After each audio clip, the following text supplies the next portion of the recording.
Hey friends, and welcome to the Girl Means Business podcast. I'm your host, Kendra Swalls, a photographer and educator on a mission to help you find your passion, power, and purpose through entrepreneurship. So let's jump right into today's episode because this girl means business.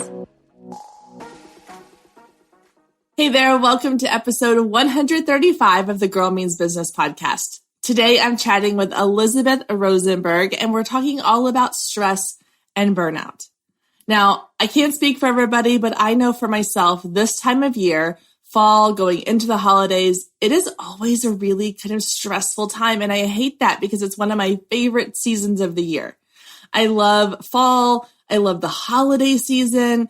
It's cooler outside. You get to spend time with family and friends, and there's tons of fun activities to do. However, it also always feels so frenzied and stressful and overwhelming, and it goes by so fast. And ultimately, this time of year is always kind of associated with like this stress and burnout feeling. Now, coming from the photography world, this is when I start seeing all the posts from photographers who are like, I cannot edit another session. I am done. I'm not taking on this many sessions next fall. And inevitably, they always do. But it's the time of year when we just kind of are done. And we've spent all year working our butts off. We have done all the things. And this time of year, we're just kind of like, I need to take a break. And so I want us to try to get to a point in our business and in our lives where we don't have this fade off at the end of the year, where we can go into the end of the year feeling more energized and excited and ready to start planning for the next year. And so this episode kind of touches on some things that you can do to help avoid that stress and that burnout sensation in your business and in your life. The other thing I want to talk about prior to this episode is in here, I want to do a little kind of pre-update. So in the episode, Elizabeth gives some tips. And one of the things that she talks about is the idea of not keeping your phone by your bed at night. Now, this is a habit that I am terrible about. I have a little charging station next to my bed, and my phone, my watch, my earbuds, all those things go on the little charging station every single night. Well, the problem is first thing in the morning, I grab for my phone and I lay in bed for 15 minutes or so, checking emails, checking social media, seeing what's going on. And so in this conversation, Elizabeth suggested, leave your phone in another room. That way, the first thing you do in the morning, you're not going to check your phone. And so I told her I was going to give this a try, and I have. So I want to give a little pre-update of how this is going.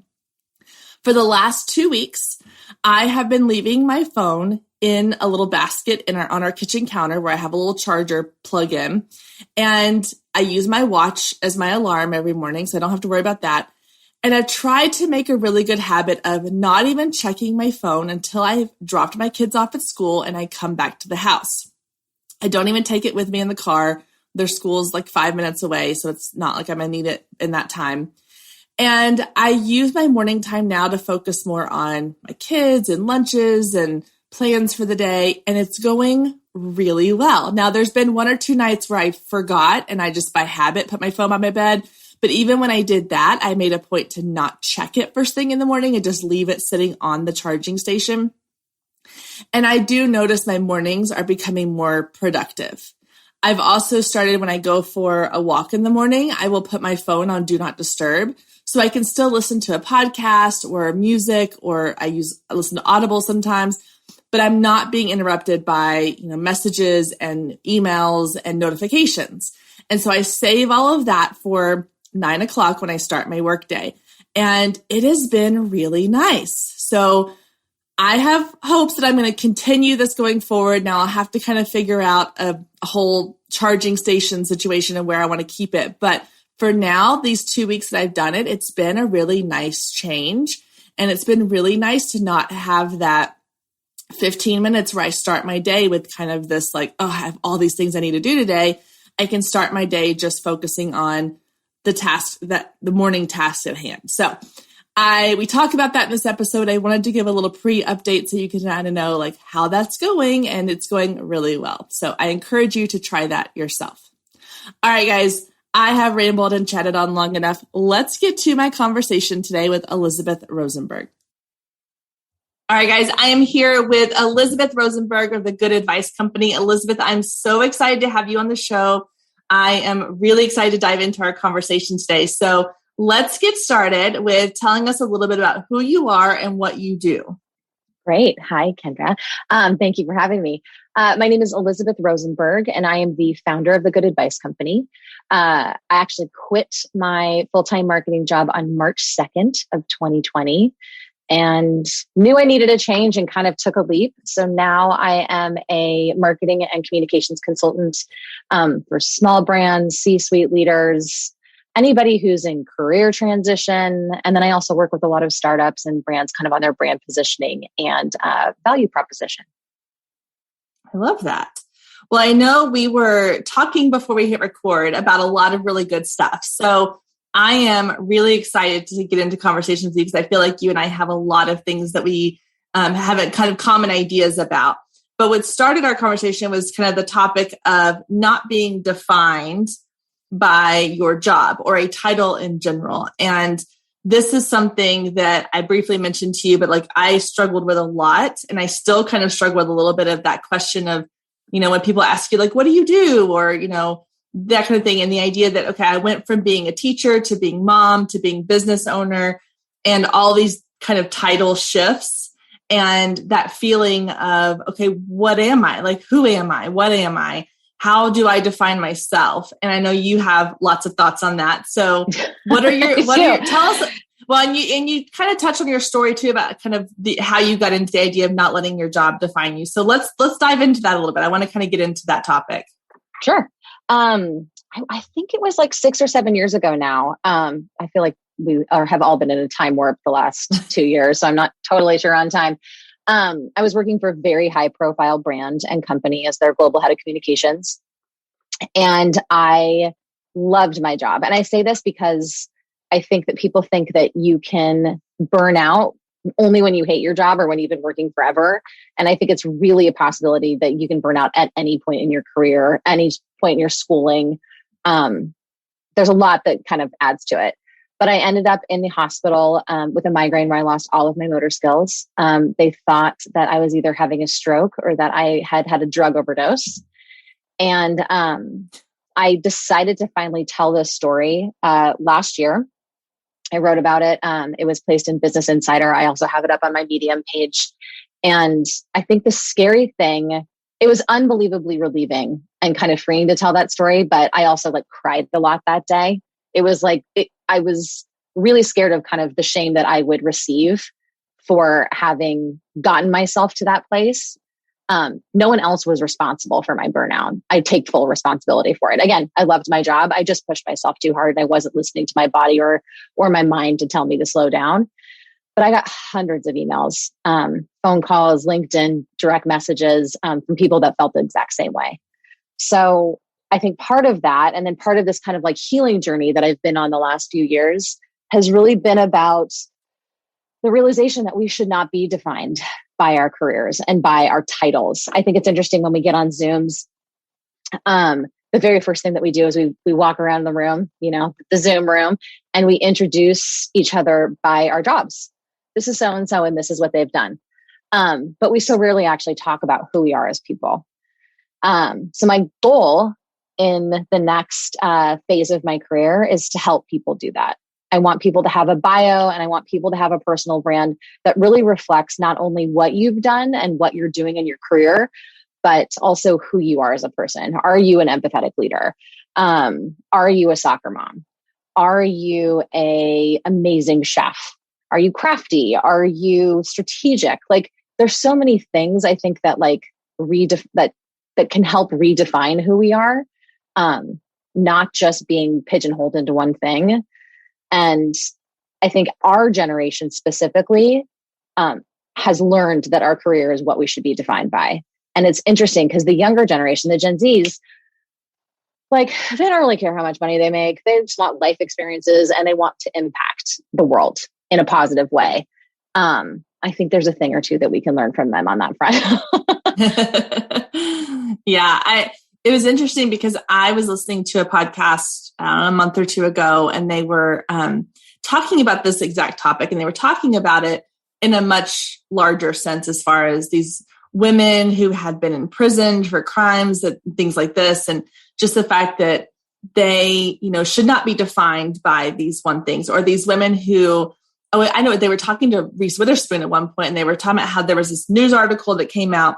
It wasn't even a news article. I won't give it that credit. It was like almost like a, tabloid magazine. And it had like the 5 women who were nominated for this one award that year. And it had them ranked basically by their size, like how big they were, like physically big, not like, status big. Yeah. Okay. It was literally by like their dress size. And she was like reading this article and she's like, I was livid.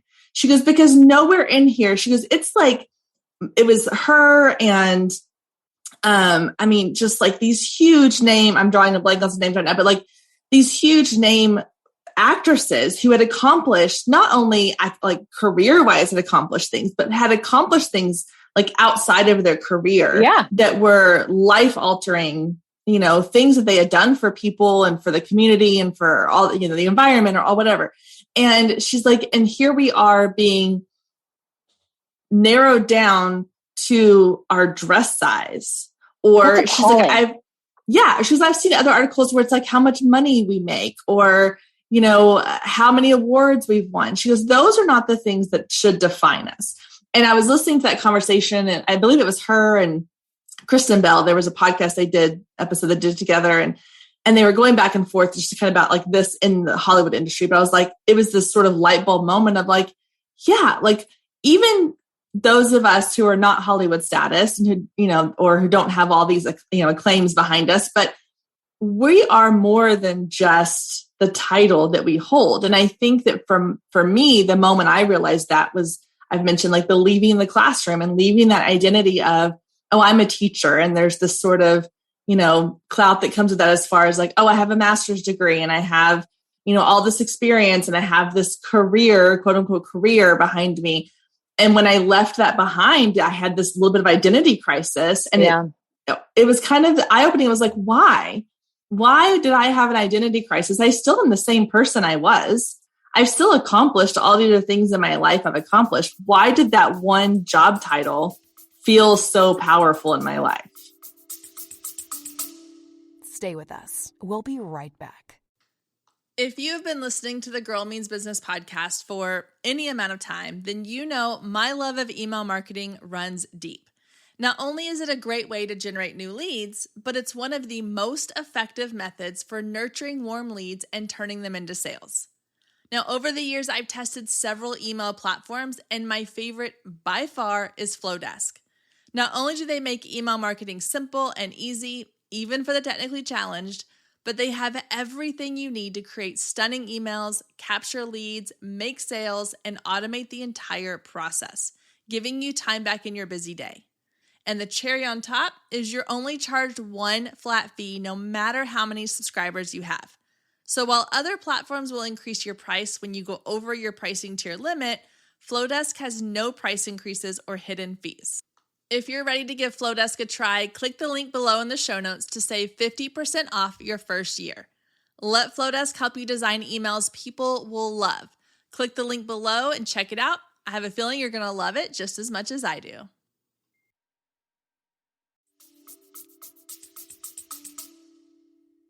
Well, I think too, like as we've been in a pandemic for the last 2 years, and a lot of people have been, dying, and obituaries have been so much more, publicly available to read than ever before, right?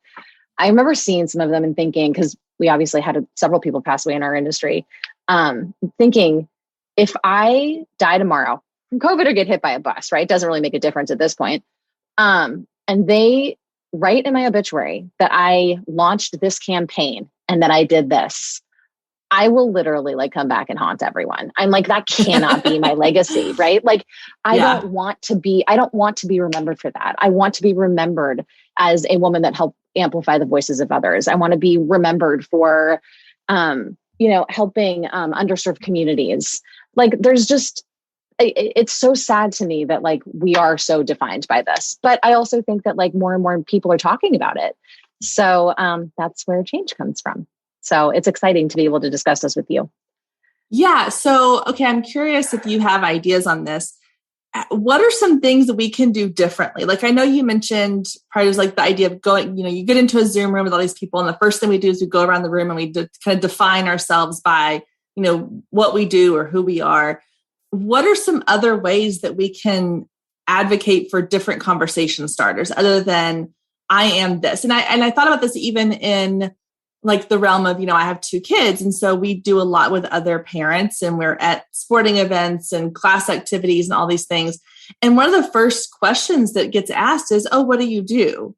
Oh, do you work? What do you do for a living? Or what does your husband do?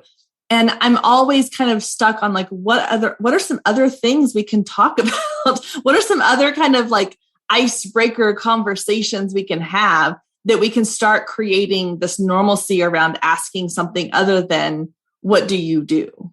Yeah, it's interesting. I think that when you get into a Zoom room, I'm not sure what the answer is, right? I don't know, because I think that right now we need validation of external ideas in order to feel like we are in a room with our peers. So that to me is like it's hard to get around, because when someone says, oh, I'm so-and-so and I worked for this brand, you're immediately validated because everyone knows that brand, or you know what I mean? Like it gives you cred. The question that I always like to ask people is like, what brings you joy? Ooh, I like that. It is a very hard question to answer though, because I actually don't think a lot of people know what brings them joy. Yeah. So I get a lot of empty faces or like blank faces when I ask.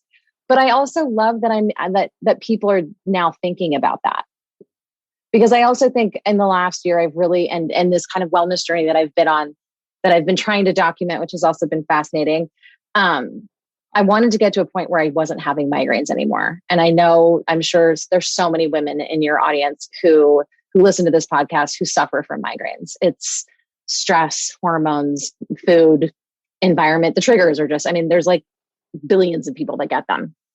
So I did everything. Everything.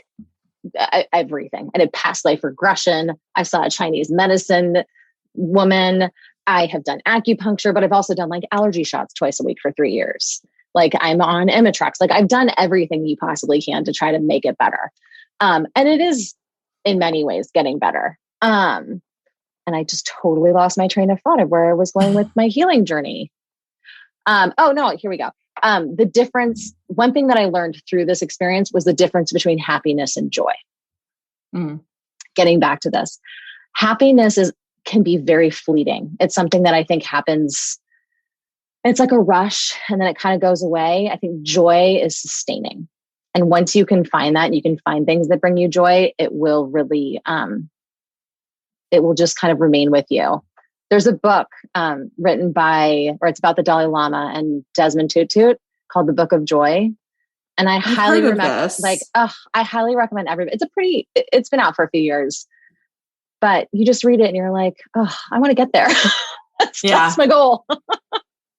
Yeah. Well, and I think that what people, and I haven't read the book, so tell me if I'm wrong, but I think the interesting thing that people will find through that process is that happiness, in my opinion, happiness is something that could possibly be bought. It's, you go on a vacation or you buy a new thing or you get the new outfit or you go have a spa day. But joy is something that you don't have to go get external stuff from. It is spending time with people. It's conversation. It is, reading a book or learning something new. It's those kinds of things that I know, like if you ask me that question, what brings me joy? Those are the things that bring me joy. It's having deep conversations with people. It's getting to know somebody. It is sitting outside and listening to it rain or watching the sunset or, it's those kinds of things. And I think that, a lot of times they get mixed up between like that happiness and that joy. And I don't know. I think we need more joy. I mean, not that we need less happiness. Happiness is great.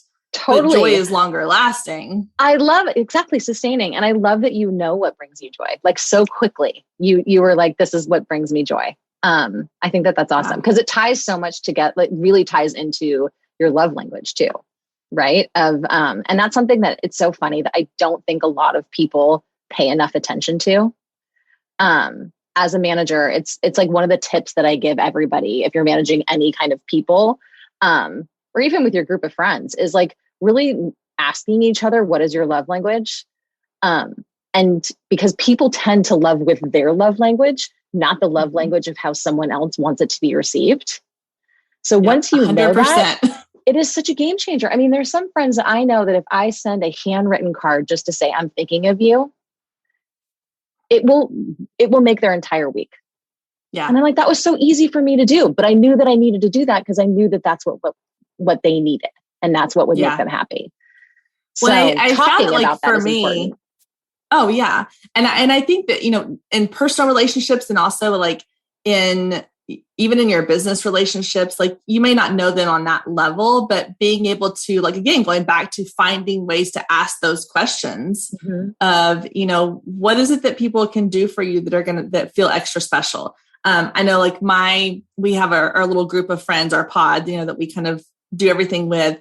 And I'm personally obsessed with like learning about myself. Like you said, it's impressive that I know the things that bring me joy, because that's something I find very interesting. And it's kind of my own way of, I know you don't like this word, but my own therapy for myself is understanding who I am and why I do the things I do and what makes me tick. And through that process, I've kind of forced my close circle of friends to do the same thing. And yeah, it makes such a difference because they know for me, it's acts of service and it's gifts comes in second. Like, but not acts of service, quality time, spending time with me. If you said, hey, let's go, for your birthday, let's go to lunch. Let's go have a nice long lunch, no kids, just the two of us, or, our group of girlfriends or whatever. That means more to me than you sending me a text or a birthday card. And I know that takes more time for people. So I have to give a little bit of grace there. But at the same time, like, I also know that, like, when I say, hey, let's go grab lunch for your birthday, for somebody who doesn't appreciate that may stress them out, just having to schedule in time and get a sitter or do whatever. So I think it is really important that we understand ourselves enough to also, but then be able to say, hey, you know what? I know that that's probably something that's really special to you, but for me, like, it's going to give me too much extra stress or whatever. Like, let's figure out something else, maybe not in those words, but just being self-aware of that kind of stuff. I was going to say, you have so much awareness around that, which I think is great, because obviously the work that you've done is evident. And again, we can kind of mention the thing. It's not that I don't like the word therapy, because I think everyone should be in therapy. It's that I don't think it has a great connotation in this, in this time. It's one of those words that I'd love to just like rebrand, like, needs a new logo, needs a new, you know what I mean? It needs everything. Like, what kind of cool colors can we put to it? Like, on my marketing brain is just like, oh my God, like, what if we just call it coaching? Or I also love therapy that gives you homework, that actually like teaches you about yourself and about others. But on the other side, I really think your friends and yourself are so lucky that you have such foresight and awareness of what makes you happy, but then also what makes others happy. But that won't do any good if people don't have the ability to talk about it. Because I also think that, like, I think as women, and especially women in our, 30s, 40s, and 50s, grew up in a time where we weren't as vocal of what we needed. We just kind of like, went with the flow. And I think the best lesson that I have learned, I'm now in my mid 40s, is that I need to not take personally something that upsets someone else. That's their journey. That's, you know what I mean? Like, and unless I, of course, had something to do with it, of where then I need to, be aware of my role in it. But I also just think that I've really surrounded myself, and I think a lot of people did in the last year and a half. You kind of like weeded out the friends. You're kind of like, this is not great for me, but you're the people that I'm really like, that I need in my life right now. By the way, I mean, that was what a gift of the pandemic to give that to us. Right. But having the awareness and kind of like, I don't know, strength and bravery to have conversations that we haven't had before about our needs, I think is a truly a great gift of being an adult woman. If Yeah. of how we do that. Well, and I think that's, so I'm turning 40 in 2 weeks at the time of this recording. By the time this comes out, I'll already be there. Your 40s are the best. I'm not going to lie. I always thought that was a joke. And I have to say, turning 40 was just the best. I love it. I go back and forth. So I have days where I'm like, oh, I'm turning 40. And I'd hear people say like my mind doesn't match my age. Like I feel younger than 40.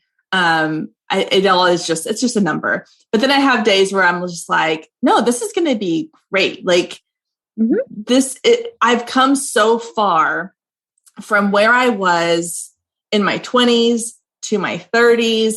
I'm starting to get to the point where I'm just like, I have no problem like saying what I need, saying what I want, going for it. Like I don't have the weight of other people's opinions on me as much as I used to. Like they just don't matter as much as they used to. And it's so funny because I have some of these clients that I work with that are younger. They're in their like late 20s, early 30s. They're just starting a business and they're trying to figure out what they want to do. And it's so interesting to look back at look at where they are and see myself at that point, which is good because I can help them through that and help them kind of sidestep some of the other things. But I do think that like the older you get and the more comfortable you are with who you are as a person, and the less you apologize for that, the more you're able to say, this is who I am. Like, take it or leave it. I'm not going to change who I am to make you more comfortable around me. I'm not going to change who I am so that you are happier. It's just, this is who I am. And this is what I want for my life. And if that's not what you are okay with, then this isn't going to work out. And I do think that the last 2 years has been very eye-opening for all of us. But I also think that it is an age thing. Like you said, you just kind of have to pay your dues in some senses when you're younger. And then the older you get, and not to say that there aren't younger people who are more self-aware and that they're, like you said, the Gen Zs are already kind of starting off at that point. But those of us that are in our 30s, moving into our 40s, I do think there's a lot of things there's a lot of baggage that we carry, but there's also a lot of growth that we're going through. And yeah, it's a weird kind of seesaw that you're on sometimes. Well, the thing that I like to tell everybody too is, obviously, since I had such a rock bottom, it was emotionally, spiritually, physically, mentally, I hit the bottom on everything. I only had up to go. But it was a very slow incline. It's been a process. And I think that the most important thing is that to remind yourself, there is no end. You are always going to be on your journey. There are always going to be other things in life, obstacles, issues, life events that just kind of pop in when they are least expected and will kind of throw you a little bit, but you learn from those too. I also think too that one of my biggest pet peeves with people when they are in a transitional phase is that everyone has advice for them. The irony that my company is called the Good AdviceCompany. But everyone has advice for them and everyone says, oh my God, you have to do this. This is what worked for me. And I think that there needs to be some, as you like to say, grace, which I think is such a great word for this. The fact that what works for one person is not going to work for another. If I am seeing a metaphysical healer and that was the thing that just really helped me get past that situation or kind of made real progress for me emotionally and spiritually, a regular therapist might be a better outlet for someone else or a better tool for someone else. So I think that's the funniest thing, because especially as a lifelong migraine sufferer, my entire life I've had people tell me, oh my God, just do this and you'll feel so much better. And especially in my 20s, my 30s, I was like, okay, great. I will do anything. And I mean, the amount of time and money and effort and mental capacity I have put into, and emotional, honestly, into things that worked for others that I hoped would work for me was a lot. But again, what if one of those things worked and I didn't try it? Yeah. That would have been a bummer. Well, I mean, every new parent knows the amount of advice you get as a new parent from people. And so I am so aware of like when I know people who are having babies, I just keep my mouth shut unless they ask me, because I know how frustrating that is when every Aunt Sally and Grandma Sue and your friend down the street that had a baby, 2 years ago wants to tell you every little thing about what you should or shouldn't be doing, or what worked for them or what didn't work for them, and I'm like, you just got to figure it out. And I'm all for like, yeah, if I'm asking for advice on anything, I'm going to take the advice you give and I'm going to do what I, want to do with it. But I think we need to be careful. And the same thing with business. This is one of my pet peeves too, is you go on Facebook and you go through Facebook groups and somebody comes with a question of like, hey, does anybody I saw this just the other day and it took everything in me not to comment on this. They'll say like, hey, does anybody have any suggestions for a great, program to use for, I can't remember what they were trying to do, affiliate programs like that. And you read the comments and it's not even just people giving like, oh, hey, we use this for our company and it's been great. Or, oh, try this or look into this. It's people trying to convince you not to use one at all. They're like, oh, I don't think you need to have an affiliate program. You need to do X, Y, and Z instead. Or, they'll be like, you don't know me. I know. They're like, oh, affiliate programs didn't work for us. And I'm like, no, this drives me crazy. I'm like, it's not, I don't need your opinion on anything other than what I asked for. Or if I didn't ask for an opinion at all, don't give me your opinion. So I just went off on a tangent there, but no. But the thing that I learned most in the last 2 years about this though, is that people are offering their advice and people are offering their opinion and counsel. Not because, first of all, because they like hearing themselves talk often, but also because they actually are genuinely trying to help. So when I put that lens on of like, someone is telling me, it's like, okay, I now I'm in my head going, I get that you're trying to help. Like it's going to, it'll be fine. I remember being with my sister and my niece was like 18 months old. She 100% needed a nap. We were in line at the grocery store and she was exhausted. And this woman was like, she's tired. She needs a nap. And this woman wasn't trying to be rude. It wasn't trying to be anything. You could tell that she was another mom who was sympathetic. And I thought my sister was going to like punch this woman in the face. But as we got in the car, I was like, it just take with a grain of salt that she was trying to be helpful. And like, let's just leave it at that. So sometimes it's just like, we're not in the mindset to receive or just even filter out, right? What people are trying to help and what they're not trying to help with. I don't know. I have been much better at that because I got to tell you, and especially in my 20s and 30s, I was just like, oh my God, no more with the advice. This is crazy. Unsolicited is the worst. Stay with us. We'll be right back. Hey, photographers, are you ready to make 2024 your best year yet? Growing a business is tough. You're following all the successful photographers and experts, soaking up their best advice and downloading all their free guides, trying to replicate their success only to come up lacking, blaming yourself when their methods don't work for you. But the truth is, it isn't you. Free content and one-size-fits-all courses can only get you so far. What you need is personalized help and guidance, but that can get expensive. Well, not anymore.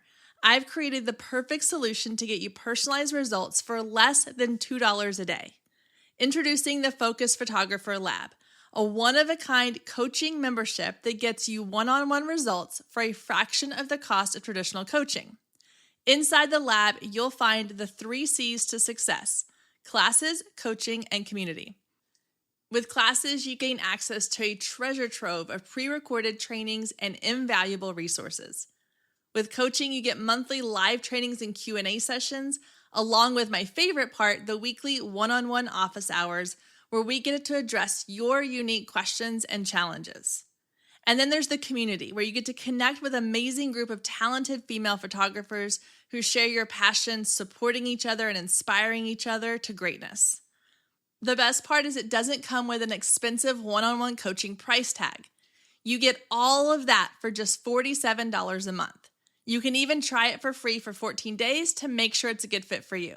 And there is no contract and no obligation. You can cancel at any time. So what are you waiting for? Head down to the show notes and click the link to learn more and get signed up today. And let's make 2024 our best year yet. Yeah. Well, and that kind of takes me back to like the burnout thing, because I think that's one of the things that a lot of people, it can feed into burnout is trying to listen to too many sources, you know, and unfortunately that's where social media becomes the, you know, you have to take the good with the bad sometimes, is that it can be a source for unsolicited information or advice 24/7 if we allow ourselves to consume it. And I know for me personally, now I haven't had the burnout that like you've had, was physical burnout, the symptoms of that, but the emotional, the mental, all that has been there. And I think that when I look back at that, I think a big piece of it has been like trying to take in more than I could handle. And it caused me, I know like a perfect example, this was you know, back when, I guess it was in 2020 when we were trying to, like, schools were just deciding if they were going to reopen in person or virtual. Do you send your kids? Do you not send your kids? You know, and I'm in the midst of trying to like build my business, and I'm like, I've got kids home and I'm trying to grow my business. And I just love my kids. I wanted them out of the house for a couple hours a day so I could get things done. And just the amount of information and people giving their thoughts and their opinions of, you should do this, but don't do this. And you're selfish if you do this, but you're selfish if you do that, and all the things. And I was like, I cannot consume anything else or I will be on a ball on the floor crying.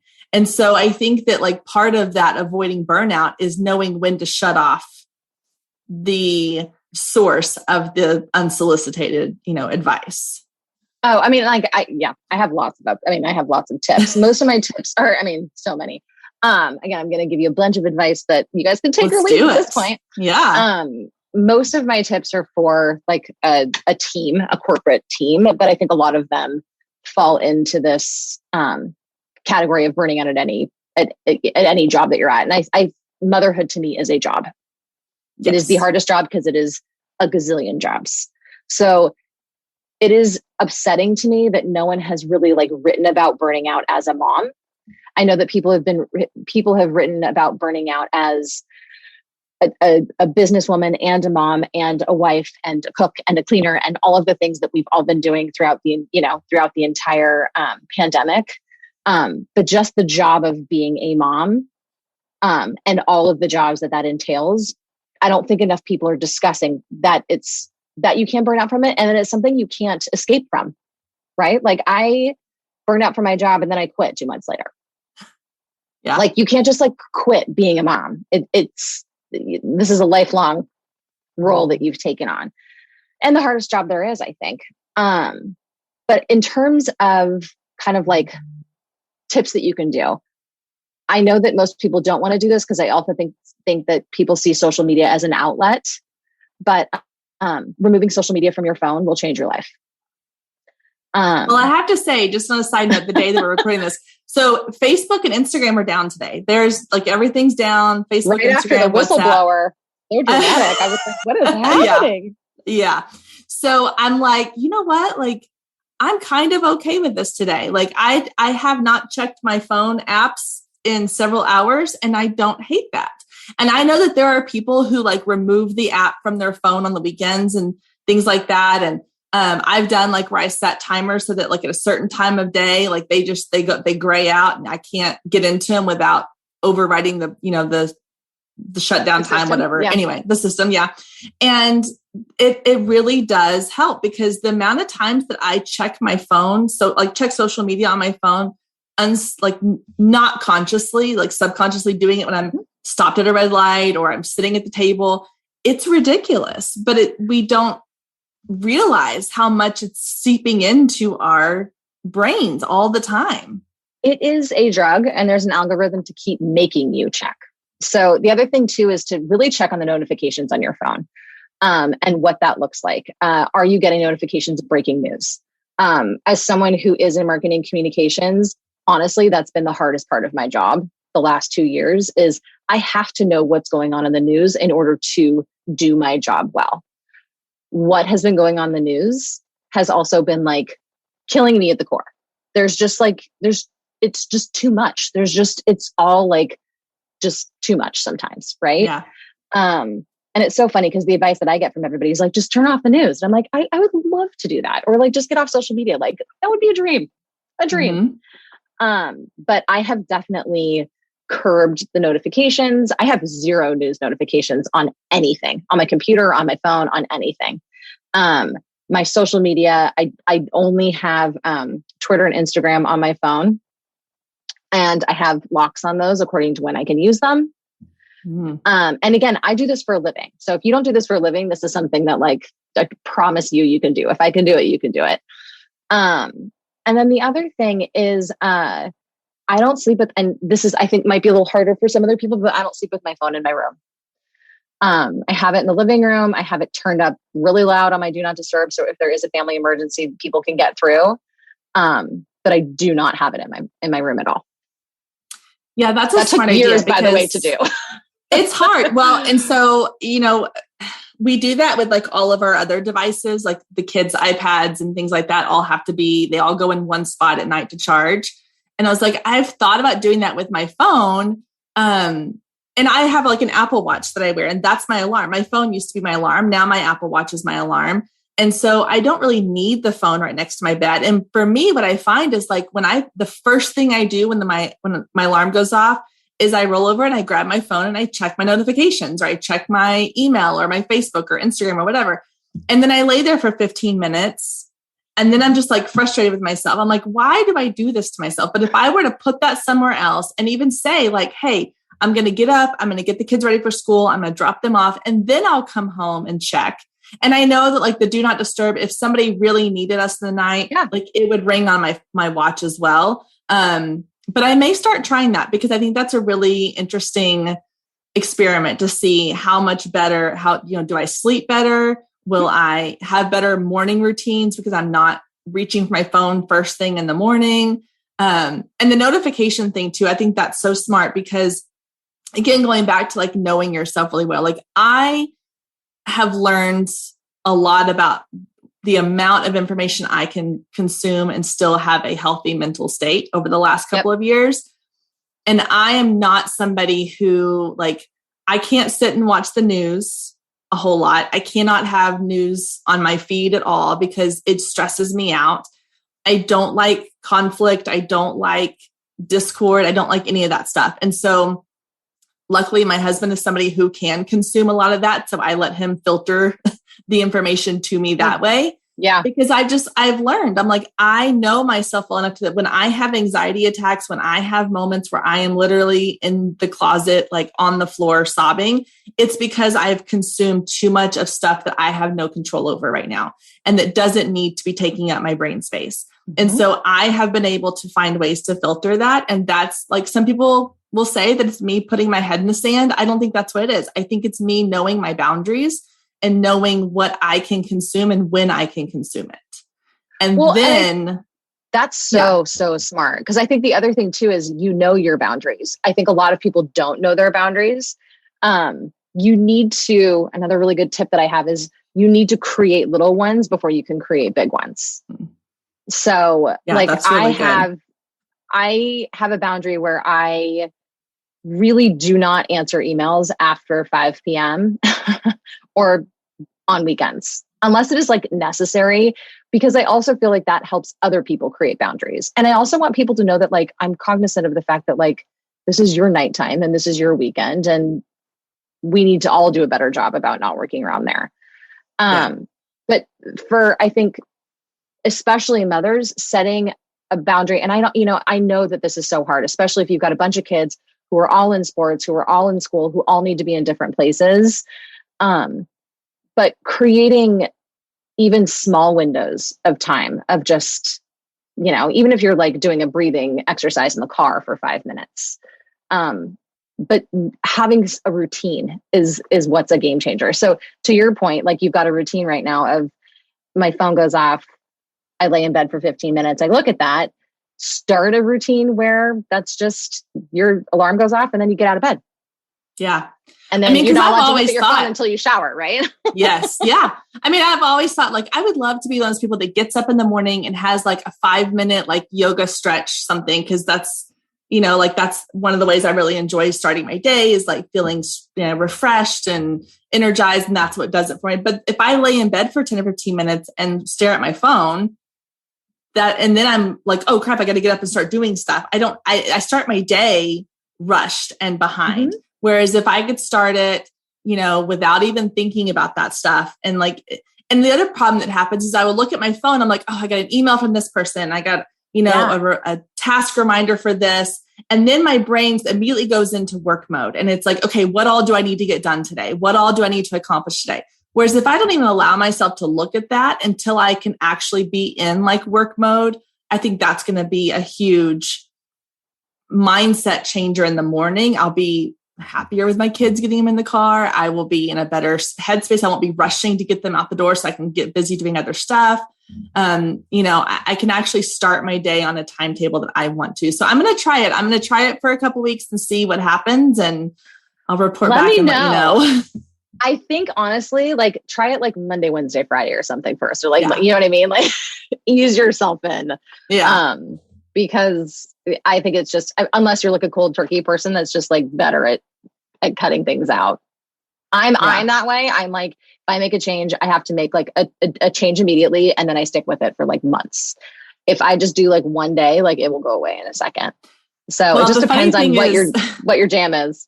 Yeah. For me, a lot of it's out of convenience because I have like a little charging station next to my bed that it's like, it holds my phone, my AirPods and my Apple Watch charger. If I just move that away from my bed into the kitchen or even into the bathroom and that way in the morning, it's all right. But like, if it's not right. So I know for me, if I take the time to move that actual charging station somewhere else, then I'm going to be too lazy to want to move it back. And so it'll just end up staying there, which is where it needs to be. I would start in the bathroom. So you have your security blanket. So it feels close, but it's far away. Does that make sense? Yeah. Yeah. I may do that. I'm going to try it. I would definitely let you know how it goes. So and I think, like you said, these little changes, once that happens, once I'm used to not having my phone first thing in the morning, then maybe I'll make a habit of like, I'm not even going to check it until I get my workout in for the day, or I'm not even going to check it until I sit on the porch and drink my coffee each morning or whatever. Like, I think you're right. These small changes lead to the bigger changes. And ultimately a year from now, you'll look back and go, wow, I feel so much more grounded. I feel so much more like happier. I like those moments of joy. You find those little moments of joy because you're not so tied to these things you feel like you are supposed to be doing all the time. And I think the most important thing is just have grace with yourself. We make mistakes, we flub up, we decide something doesn't work for us, and that's totally okay. We are hands down our worst critics. It's it's exactly how I said about when I burned out, no one else was responsible for it. I was 100% responsible for it. In a job that I loved, I just wanted, the amount of that I was pushing myself was because I wanted the affirmation from other people that I was doing a great job. I now know that even at 50%, I was still over promising, or I was still over delivering on a job well done. So, and I think, you know what I mean? Like we just have to have a little more grace with ourselves, because if we don't have it for ourselves, we're not going to have it for others. Well, yeah. And I think it starts with having grace for ourselves, but then I also just think as a whole, as a community, we need to start respecting other people's boundaries in that sense, like being okay with the fact that like, hey, if you text me at 8:30 on a Sunday, I'm not going to respond to you. And that's okay. Like if we can accept it for ourselves, then yes, accepting it for other people too. We live in such a society where it's like instant gratification. If we send that email, we want the response. Like I just was trying to help somebody with their website stuff. And like, we were like, well, can we get on a chat with somebody right now? Because sending an email and waiting an hour just seemed unbearable. I'm like, no, we need to get back to the idea that we are not on call 24/7. And especially those of us that are running our own businesses, we feel like if we don't respond to somebody who texts us on a Friday night at 8:00, that we're going to lose their business. And that doesn't need to be the mindset that we have. Otherwise we are going to burn ourselves out trying to keep up with the demands. Because if you respond to them at 8:00 on a Friday with your email, and then what's going to happen when you start working with that person and they expect you to be there at their beck and call all the time, you have to set those boundaries in place early. They'll respect those, and then you can, have a better working relationship with them. And honestly, we just came full circle because, again, this comes back to not being defined by our careers and not letting the expectations that we have on ourselves and others, or that others have on us, to really cloud what in our job brings us joy, what in our life brings us joy, and really setting those boundaries to be best at kind of life, right? Yeah. All encompassing.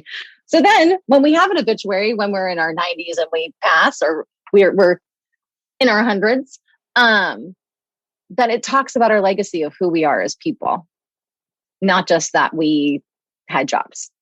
Yeah. I think that's it's so good. Yeah.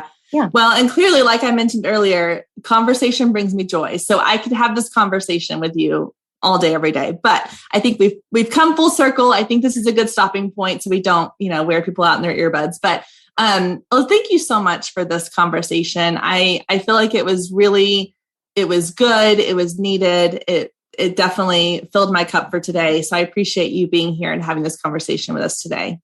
Oh, thank you. Yeah, this was really fun. And honestly, the more I get to talk about people finding their purpose and like sharing my experience and journey, that is my joy. So I always just hope that I'm thank you for doing it. Well, tell people where they can find you if they want to learn more about you or connect with you in any way or reach out to you. Sure.